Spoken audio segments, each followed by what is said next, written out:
Today, we're going to talk about icebergs. And no, I don't mean the kind that sunk the Titanic. I mean deep-seated core beliefs and values we hold about how we, others, or the world is or should be. But Diana, didn't we already do a whole video about finding our values? Indeed we did, but that video was all about finding our values to intentionally attach our goals to in order to build or sustain motivation when pursuing those goals. Today, we're going to talk about the kinds of beliefs or values we may hold unconsciously that can get us into trouble. What kind of trouble? I mean when we have a reaction to something that's different from what we'd expect, like an overreaction or... Diana, did you start filming before I was ready? Well, yeah, I figured I'd get my part done and out of the way since we always film your part separately. I would have come to get you before we needed you.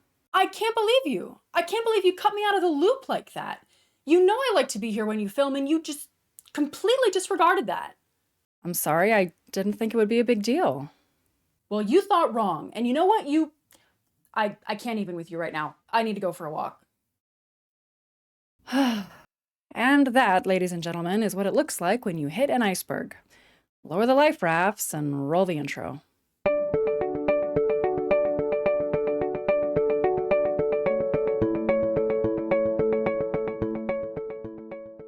Hello and welcome back to Black, White, Gray, Yellow. My name is Diana, and this channel is all about communication, connection, and resilience. As a quick background on me, I'm a Master Resilience Trainer in the United States Army National Guard. I also served 13 months as the State Resilience Coordinator at my state's Joint Force headquarters. This series is based on the research behind the skills taught as part of the Master Resilience Training Program, replacing proprietary material with references to open source research and books. So you can share these videos freely. If you want to see more, be sure to like and subscribe. A few videos ago, I introduced the Resilience ABCs based on Albert Ellis's ABC model, which is a skill that builds self-awareness about our exact heat-of-the-moment ticker-tape thoughts or beliefs in response to things we experience or think about, such as adversities, and how those thoughts drive our emotional, physiological, and behavioral responses that we call consequences. Thus, A, adversity, B, belief, C, consequences, ABC.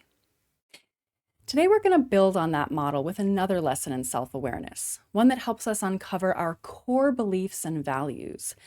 Dr. Aaron Beck, the father of cognitive behavioral therapy, referred to these deep-seated beliefs as icebergs because, like real icebergs, they are often 90% below the surface of our awareness. And just like an iceberg can sink a ship, they can also get us into trouble unexpectedly. So let's talk about what icebergs are, how to identify when one is getting us into trouble, and how to get out of that trouble. Now, obviously, not all core beliefs and values are hidden. Some we're very conscious of.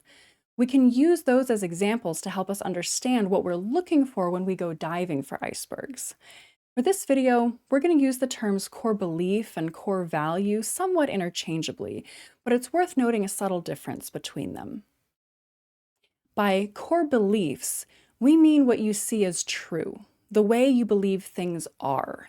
The words is or are tip-offs that indicate that something is a core belief. In contrast, core values are going to be things you aspire to, the way you believe you, others, or the world should be. The should is your tip-off that something is a core value. So let's go through some examples. Here are some of my core beliefs and values. I am a resilient person. I am hilarious. Relationships should be based on mutual respect. You should never move an animal that has chosen to sleep on you. Physical fitness is part of my duty as a National Guard soldier. Burgers are a gift from God. YouTubers should have something positive to contribute to society through their platform. Pineapple belongs on pizza. Okay, now it's your turn. What are some of your core beliefs and values? Drop them in the comments and let's explore them together. Okay, but how are we supposed to figure out our core beliefs or values if we're not currently aware of them? How are we supposed to figure out that they exist if we don't even know that they exist? Right, so the truth is we often find these icebergs when we run into trouble with them. So let's talk about the ways in which that can happen. Generally, we know we've hit an iceberg when we have a reaction to something that doesn't match what we'd expect. Perhaps the most obvious cases are when we have a reaction that is way out of proportion to what we would expect. For example, think about the last time that something made you angry. I mean, really angry over something small. Our resilience ABCs tells us that our thoughts drive our emotions.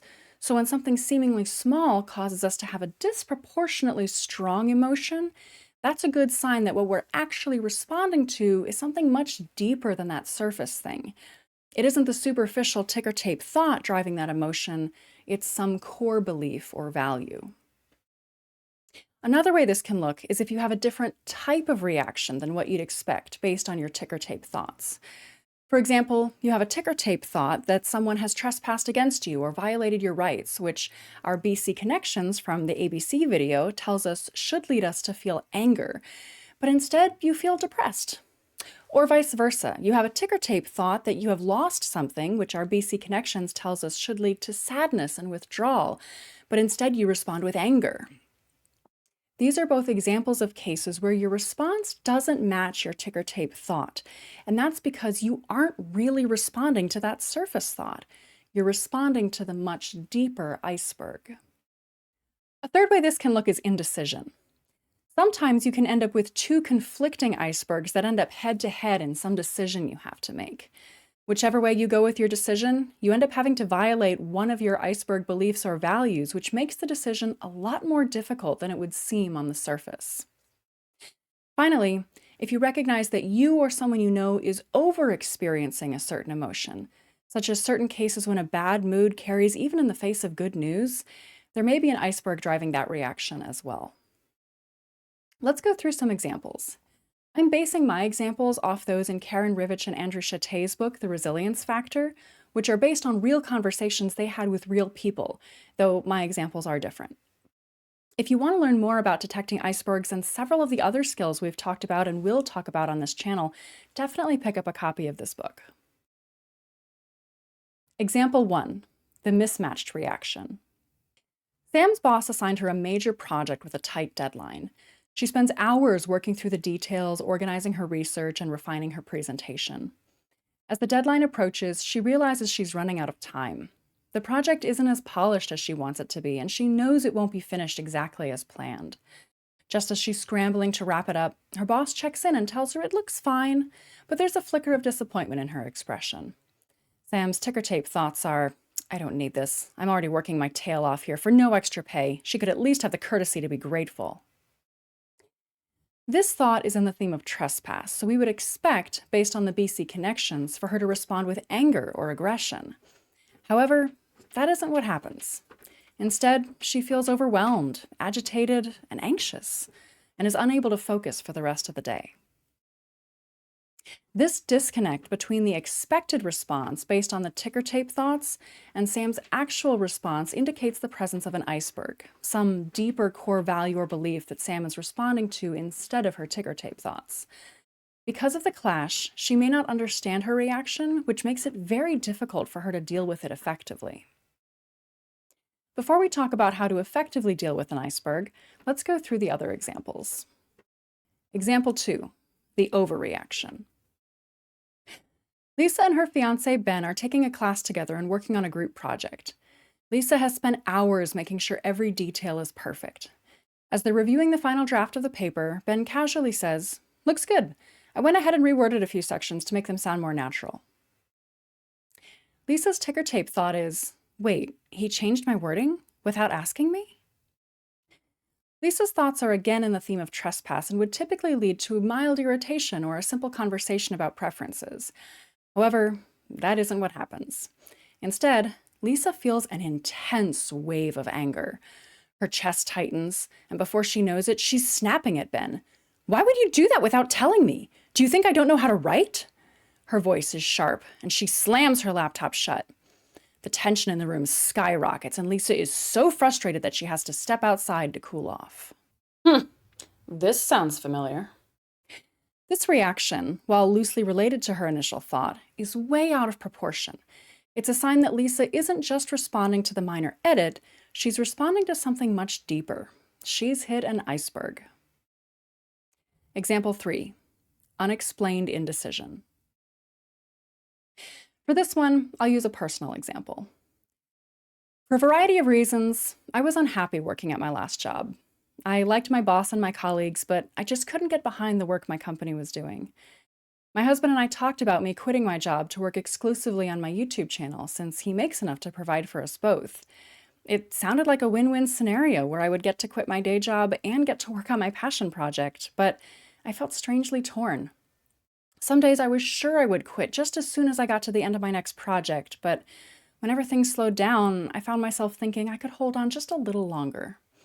The dilemma cost me a lot of energy and focus that I could have used in either my day job or on my channel. This indecision strongly suggests that I had hit not one, but two icebergs that were in conflict. Either way I went, I was violating some core value or belief about myself that made it hard for me to take action. Example 4, over-experiencing an emotion. We met Bev in our last video. Bev spends a lot of her life angry. One morning, she notices that her wife failed to run the dishwasher the night before and her favorite mug is in the sink, again. And this starts her day off with a bad mood. She carries this mood into work where she forgoes her morning breakfast stop to make it on time to an early meeting that the other party is late to. This deepens her bad mood. By the time some good news comes around that the company is updating their policy to allow for more vacation time, something Bev has been advocating for months, she is incapable of seeing it as anything good. Where we would expect a positive thought, Bev's ticker tape thought is instead, this is just another example of them paying lip service to our concerns. They act like they care about us, but it's clear they really don't. In this case, we can say that Bev is over-experiencing anger, and that's a sign that, once again, her emotions are being driven by a more powerful core belief, not individual ticker tape thoughts.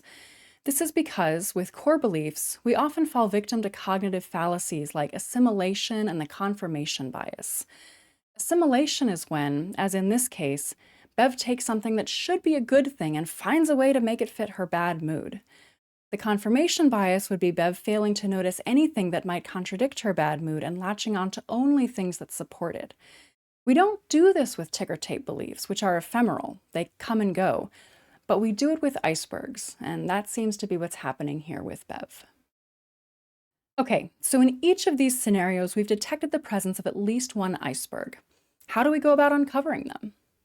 Well, there's a series of questions we can ask that can help us dive deeper, help us introspect and bring into awareness what may have been previously unconscious.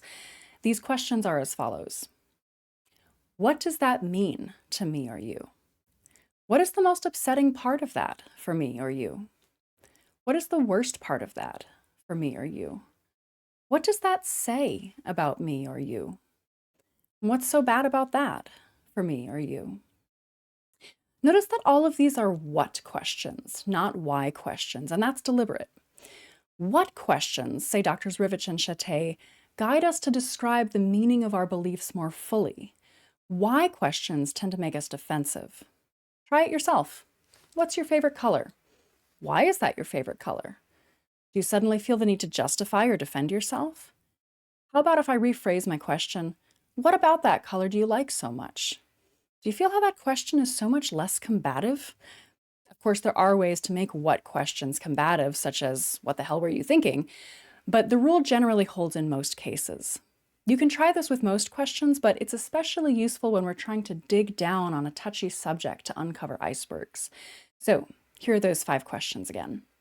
With all of these questions, you can also start it with the phrase, assuming that's true, because often our underlying thoughts are ideas that we might, under other circumstances, challenge as untrue. When we're trying to uncover the underlying iceberg, we aren't actually interested in challenging the accuracy of the thoughts yet. We just want to find out what thoughts are causing our problem, whether that problem is an unexpected reaction like Sam's, an overreaction like Lisa's, undermined decision-making like in my case, or over-experiencing an emotion like in Bev's. So you just keep asking these questions in any order as seems appropriate until when? Yes. You will know when to stop asking these questions when you get to some value or belief that explains the behavior that led you to look for the iceberg in the first place. meaning when you identify a value or belief that explains the unexpected or disproportionate reaction, or identify two or more conflicting beliefs that explain the indecision. This often occurs in an aha moment, though it doesn't have to. Let's try it. We'll use Sam's scenario as our detailed example, then we'll run through each of the others more quickly.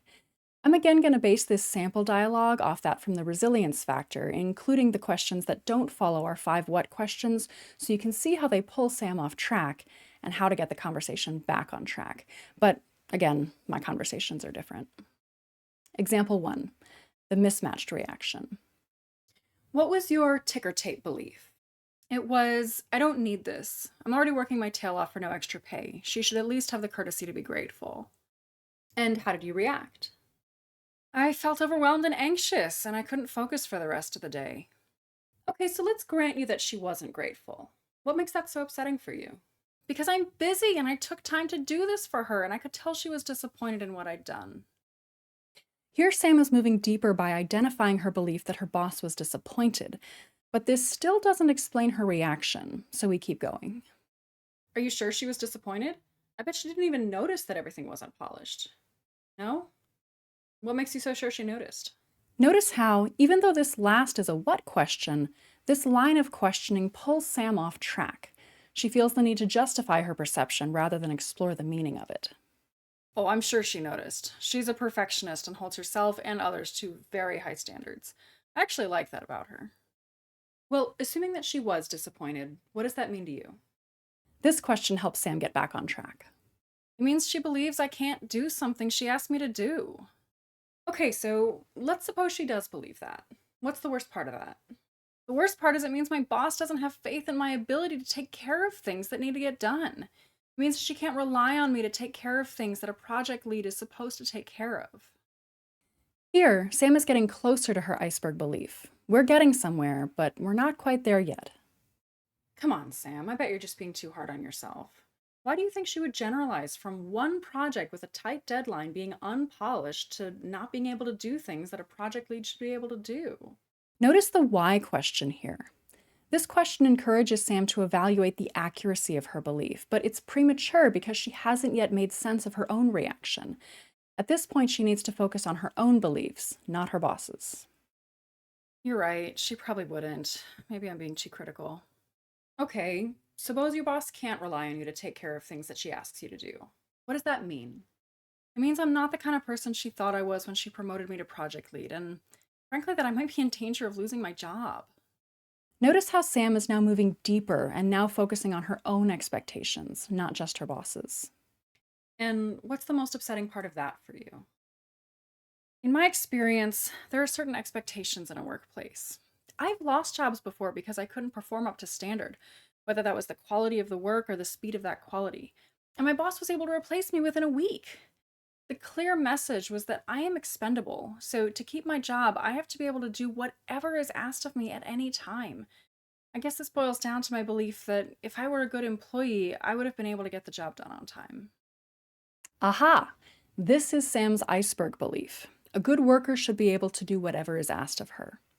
When she failed to finish the project to her standards on time and her boss saw that, she felt overwhelmed and anxious because she believed it exposed that she was not a good worker and was afraid to lose her job. Her fear explains her anxiety, as well as her inability to focus. So even though her ticker tape thoughts in the moment were in the theme of trespass, she was actually reacting to the much deeper iceberg belief, or actually value in this case, that a good worker should be able to do whatever is asked of her. Notice that we aren't questioning the accuracy of her thought yet. First, our job is just to uncover what thought is driving her consequences. We can do something about these iceberg beliefs once we're aware of them, but first we have to build that self-awareness. I'll go through the other examples more quickly now that you understand how this is supposed to work. Example 2, the overreaction. Okay, so he changed your wording. What's the most upsetting part of that for you? Because I put a lot of time into making sure everything was perfect, and he just changed it like it wasn't good enough. Okay, let's say you're right, that he does think it wasn't good enough. What does that mean to you? It means he doesn't trust me to do it well on my own. And what's the worst part of that? The worst part is we're about to get married, and I expect my husband to support me. If he can't even trust me to get the wording right on a paper, how can I trust him to support me on the big issues? Ah, this is definitely diving deeper. It isn't about the wording, it's about something much bigger. What does the wording represent? His support for her. Personally, I might stop here, except that we haven't gotten to an iceberg statement yet. There's a question there. If Ben can't trust me to word a paper correctly, how can I trust him to support me on the big issues? But that isn't a should or is type statement. Let's keep going. Okay, so assuming that you can't trust him on the big issues, what does that mean to you? It means I'm about to make a huge mistake and that he isn't the person he said he was. It means that for all his talk about respecting me, when it comes down to it, he thinks I'm not as good as he is. And what's the worst part about that? The worst part, it means he's been taking me for a ride and that he's been manipulating me all along. I deserve to be an equal partner in this relationship and respected as such. Aha! There's the iceberg statement. I deserve to be an equal partner in this relationship and respected as such. When her partner fails to trust her wording, what that means to Lisa is that he doesn't respect her writing ability as equal to his, which to her means that he doesn't respect her the way she deserves, and she's about to marry him. That would explain why she got so angry, where her ticker tape thoughts, wait, he changed my wording without asking me, do not. Example 3, unexplained indecision. We said that my indecision about whether or not to quit my day job suggests the presence of two icebergs or values that were in conflict. Sure enough, as I spent a lot of time in introspection and asked myself some of these what questions, I uncovered the belief that I should be able to pay for myself to be able to pull my own weight in my relationship. Not to say that's how I judged other people's relationships, but that was important to me in mine. I don't know a single person in my family, man or woman, in at least 3 generations that didn't earn an income. And the idea of living off my husband made me feel like I would no longer be doing my part as an equal in the relationship. So the first value I uncovered was, in order to be an equal partner in my relationship, I should earn enough to be able to pay for myself. Yet, at the same time, I thought about this notion I grew up with, that I should follow my dreams and try to find my calling, not settle for a job I don't like, not if I don't have to. I knew I was in an incredibly fortunate position to even have the option to quit my day job and let my husband support me while I worked on a personal project that may or may not ever produce income. And a nagging voice was whispering to me that if I have the option, I shouldn't be wasting my time and energy in a job I didn't like. So the second value I uncovered was, if I have the ability to pursue my calling, I shouldn't settle for a job I don't like. These two core values came into conflict when I realized I wasn't happy in my day job and that my husband was both able and willing to support me. I would be dependent on a man for an indefinite amount of time, but I would also be making the best use of my time and energy to try to make a positive difference in the world. Example 4, over-experiencing an emotion. Bev has an underlying belief that people cannot be trusted. Going through her day, it's easy to see how this belief leads her to over-experiencing anger. When she saw her favorite mug in the sink and realized that her partner hadn't run the dishwasher again, she was reminded of this belief, and it became a lens through which she viewed the rest of her day. When her colleague was late to their morning meeting, the belief was reinforced. She probably spent the day influenced by the confirmation bias, seeing only things that continued to reinforce this belief. By the time the memo came around about vacation time, it failed to challenge this belief because she assimilated it. If this is a typical day for Bev, no wonder she's such an angry person. She doesn't think she can trust anybody, and anyone who seems to offer trustworthiness is a lying backstabber. She probably thinks people are trespassing against her all the time, and this explains why she's angry all the time. Remember in our last video on thinking traps and jumping to conclusions, I mentioned that Dr. Aaron Beck, the father of cognitive behavioral therapy, came to see his patient's depression as more of a thought disorder than a mood disorder. Bev provides a great example of how this can happen. Her reaction, anger, makes perfect sense based on the thought themes and BC connections, but the problem is that her thoughts, that people are constantly trespassing against her, that she can't rely on anyone but herself, are somewhere between misguided and inaccurate. If she does start to trust people, is there a good chance that someone will eventually let her down? Surely. But if she were able to adjust her belief even to some people cannot be trusted, how much less stressful might her life be? So now comes the question of what to do about these icebergs once they're uncovered. Well, we can do a whole separate video on challenging our beliefs, but the short of it is, once you've identified an iceberg, you get to ask yourself, forget good or bad, is this helpful? Is this belief or value resulting in consequences that benefit me or work against me? Do I want to keep holding on to this belief or value? Do I agree with it consciously? If so, then great. You now understand yourself better and can more effectively deal with the situation when you found yourself responding to that iceberg rather than to the ticker tape thoughts. Lisa, for example, probably does want to keep the belief that she deserves to be respected as an equal in her relationship. So, how does that help her navigate her argument with Ben? Now that she understands what his wording of her work really means to her, she can explain that to him and they can talk about what Lisa is really upset about, not really the paper. If you ultimately decide that you do not want to keep the core belief or value, then years of research on how to break habits, and the iceberg thought is essentially that, tells us that the best way to stop a bad habit is to replace it with something better. So replace the belief or value with one that is more helpful. For example, Bev might try replacing people can't be trusted with something like some people cannot be trusted, but some people can. Or even something like I can trust people to do their best and not expect anyone to be perfect. Then her confirmation bias will at least look for some people who might be trustworthy or for people to come through for her at least as often as they might fail her, and then she might even be pleasantly surprised. At the least, repeating the mantra to herself, I can trust people to do their best, might eliminate some of the thoughts that people around her are lying backstabbers, and that alone might decrease a lot of her anger. But let me know what you think. Write me in the comments which of these iceberg beliefs you think are helpful or hurtful. Tell me about your experience detecting icebergs and how you've either kept the iceberg and resolved conflict with more self-awareness, or decided to change your iceberg belief or value and how that's worked out for you. And if someone chooses to share an iceberg belief or value with you, learn how you can respond in a way that deepens your connection with that person by watching this video on active constructive responding, or ACR. But now, if you'll excuse me, I have a conversation to finish.